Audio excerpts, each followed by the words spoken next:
Good morning mga boss. Alright, welcome na naman sa ating vlog patungkol dito sa larong dama, mga puzzle sa larong dama. Okay, number 3 na tayo dito sa ating ultimate dama puzzle.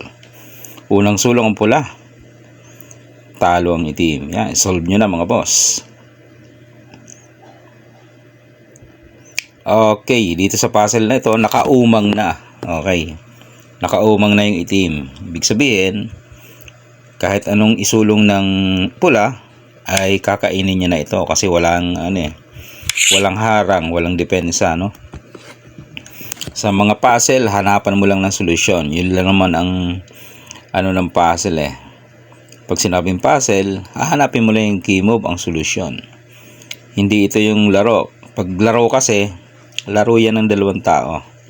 Dama game, strategy. Yan ang pinagkaiba. Pag puzzle, meron na yung solusyon. Hahanapin mo na lang. Okay? So, ano ang sulong ng pula para talunin ng itim? Sige, check nyo na yan. Shoutout sa mga damador natin dyan. Mahilig sa dama puzzle, no?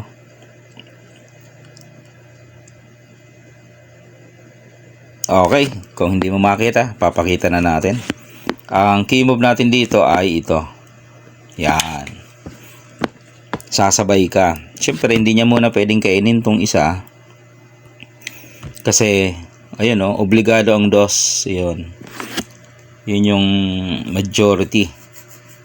Capture. Kung ano yung maximum capture, yun ang uunahin. Yan. Tapos, dito ka ngayon. Sasabay ka ulit. Kakain siya, yun, nakadama siya, kakain ka rin, kakain ulit siya, paatras.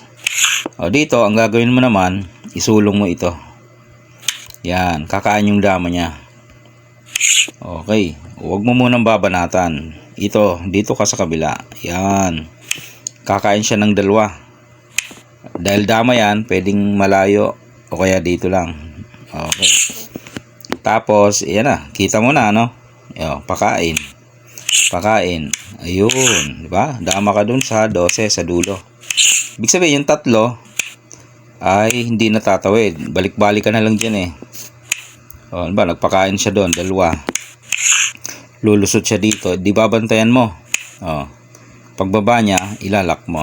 Okay? O, yan yung ating number 3. Tama ba? Ultimate dama puzzle number 3. Oh, marami to mga boss. Nasa 10 yata to. Abang-abang nyo lang, no? Pwedeng i-save nyo sa inyong mga collection ng puzzle. Alright.